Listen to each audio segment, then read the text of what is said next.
स्वागत है आप सब लोगों का मेरी इस नई कविता में जिसका नाम है कमरा। हम कमरे के नज़रिए से देखेंगे एक स्टूडेंट लाइफ को। शुरू करता हूँ।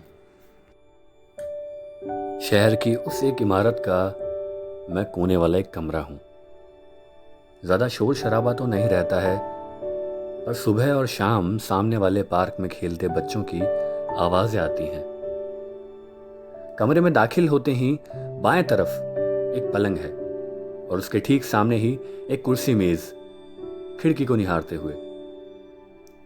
मेरी इस खिड़की से वो सामने वाला पार्क भी दिखाई देता है। दीवारें मेरी कागजों से भरी हैं, कुछ नक्शे हैं, कुछ फार्मूले, कुछ अजीब चित्र भी। यहां एक शख्स रहता है, बाहर तो कम ही निकलता है, मानो कोई अनदेखी बेड़ियां पड़ी हों। दरवाजे पर 4 दफा दस्तक होती है, सुबह 8 बजे, दिन के 2 बजे, शाम 5 बजे, फिर रात 8 बजे। सुबह की ठंडी हवाएं खिड़की से अंदर आती हैं, जो सुकून देती हैं मेरी गर्म पड़ी दीवारों को। पता नहीं ये शख्स कैसे उठ जाता है।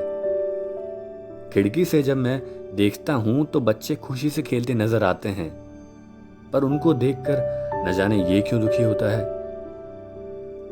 दिन भर कुछ बड़बड़ाने की और कागजों को पलटने की आवाजें आती हैं।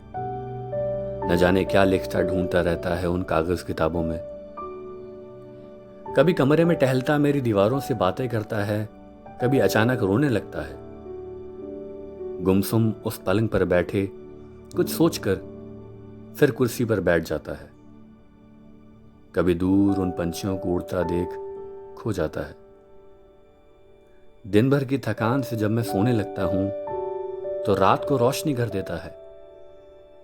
बैठे बैठे नींद से जब सिर झूलने लगता है तो उठकर उस रोशनी को बंद करके पलंग पर लेट जाता है।